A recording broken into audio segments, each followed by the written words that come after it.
دي علشان برضه تبقى عارف شكل الخليه اللي انا اقصدها ايه، عشان في الناس ما تعرفش يعني الخليه اللي هي ايه. فدي الخليه اللي انا اقصدها، الناس بتقول عليها عيش الزنان، ناس بتقول عليها تكييف، ناس بتقول عليها خليه. فانا بوريها لك اهو في الفيديو علشان تعرف احنا نقصد ايه بالخليه. وكان بقول لحضرتك عليه الشفاطات مقاسات واشكال والوان وحاجات كتير جدا. فالشفاط اللي يناسبك في اوضه صغيره، في اوضه 5 في 5 يبقى شفاط صغير. كل ما المكان يكبر يبقى محتاج شفاط اكبر. طب مكان يكبر يبقى محتاج شفاطين عشان الامور كلها تبقى ظابطه معاك في الصيف. ده اللي انا حبيت اوريه لك اهو على الطبيعه علشان برضه تاخد بالك منه. السلام عليكم ورحمه الله وبركاته. سبحانك اللهم ربي وبحمدك، سبحانك ربي العظيم. اللهم صل وسلم وبارك على سيدنا محمد.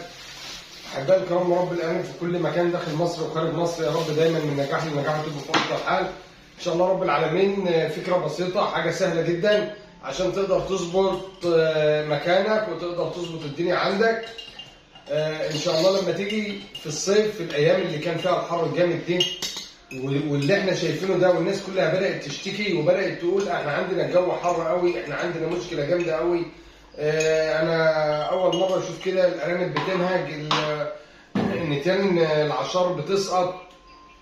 هو انت مستني لما يجي عندك المشكله وبعدين يعني ليه احنا الناس اللي بتربي ارانب او الناس اللي في العموم بتعمل اي مشروع في روح ليه بتستنى لما المشكله تبقى موجوده وبعدين تسال على حل المشكله؟ يعني احنا قلنا في فيديوهات قبل كده يا جماعه، انت بالنسبه للمجال بتاعنا وبالنسبه للارانب اعرف عن الارنب الاول وبعدين ربي ارنب. اعرف الارنب محتاج ايه ومكانه محتاج ايه وبعدين ربي ارنب. مش هربي ارنب وافضل شغال وساعه ما اقع يعني اول ما الحدث يجي ابدا اسال عليه. انا عندي الدنيا ماشيه كويس، فجاه النتين قطعت الاكل. طب النتين قطعت الاكل من ايه؟ طب مش عارف ابدا اسال. انا عايزك تبقى عارف كل حاجه عن وانت المشروع وانت بتعمله، وتبقى عارف كل حاجه عنه. اسمع الفيديوهات الاول، راجع الاول. زي ما في الفيديو بتاعنا ده النهارده عايز اقول لك ان معروف ان في الصيف في كل المزارع، اذا كانت دواجن، فراخ، ارانب، اي حد بيعمل مزرعه، يعني بالذات في الدجاج، يعني بالذات في الفراخ والارانب والحاجات ديت. معروف المزرعه في الصيف بتشتغل ازاي وفي الشتاء بتشتغل ازاي. انما مفيش مشروع، محدش بيعمل حاجه اسمها مشروع ارانب او ان انا عايز اربي ارانب ويعملوا ان هو يربي بس في الشتاء وفي الصيف يفضها.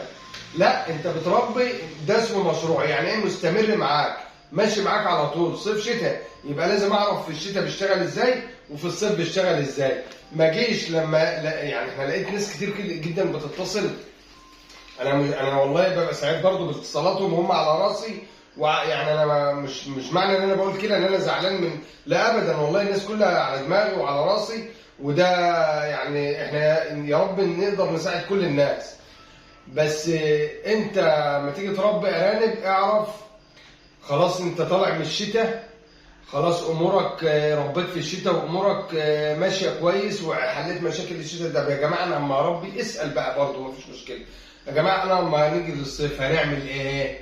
والله بيجي في الصيف خليه تبريد شكلها كذا.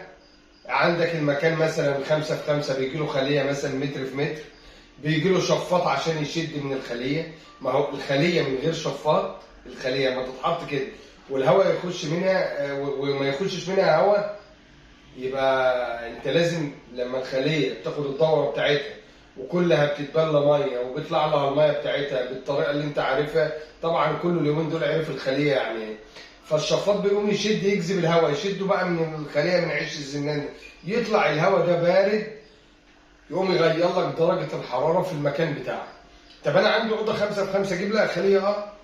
ما هو ده مشروع ارانب. ايه المشكله؟ هات لها خليه.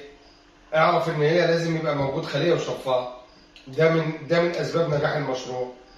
يعني ما اعرفش اقضيها كده، اقول لك لا ما فيش حاجه اسمها تقضيها كده. ده حسب الامكانيات بقى. برضه انت عشان يعني داخل عامل ان ده مشروع، وداخل عامل انت تاكل من وراه عيش، وداخل او هتعمله للبيت وتاكل منه. الارنب محتاج خليه. انت نفسك قاعد في الصيف محتاج مروح ومحتاج تكييف، وحسب الامكانيات. ناس حالتها كويسه، انا ربنا يوسع الجميع، بيجيب تكييف، ناس على قدها بتجيب مراوح. انت لازم يبقى موجود عندك. ما تعرفش تقعد في الصيف في الحر ده من غير مروحه، ما يقدرش. يبقى الارنب زيك بالظبط، ما يعرفش يقعد من غير ايه؟ تنزل له درجه الحراره في المكان هو يناسبه 27 28 تناسبه. يبقى انا اوصل المكان بتاعي ل 27 28. طب تنزل عن طريق ايه؟ تنزل عن طريق الخليه والشفاط. طب ينفع اجيب خليه من غير شفاط؟ اقول لك لا. طب ينفع اجيب شفاط من غير خليه؟ طيب ماشي، انت هتجيب شفاط من غير خليه ويجي يشد لك من بره. يشد ايه؟ في عز الظهيره وفي عز الحر يشد ايه؟ هيشد هواء سخن، هيعلي، هيزود. ما هو مش هيدخلك هواء بارد، يقوم يدخلك هواء سخن. نظام الشفاط بقى في المكان ويشتغل ازاي برضه هقول لك عليه، برضه مش هنسيبك يعني، برضه هقول لك عليه. يبقى انت المهم دلوقتي ان انت لما تيجي تعمل مشروع ارانب او تيجي عندك مشروع ارانب ما تستناش لما يبقى عندك المشكله وبعدين تدور احلها ازاي. يبقى دايما انت سابق الحدث. يعني دايما ايه سابق الحدث؟ يعني انا دايما وانا شغال ابقى سابق. انا مثلا طالع من الشتاء رايح للصيف، اعمل ايه يا جماعه؟ طالع من الصيف رايح للشتاء، اعمل ايه يا جماعه؟ علشان تبقى سابق الحدث. ما تستناش لغايه ناس كتير اتأذت في اليومين في موجة الحر اللي فاتت دي. ارانب سقطت، طرحت اللي في بطنها، ارانب جالها حالات تنفسيه ماتت، ارانب ريلت من شديه الحر ماتت.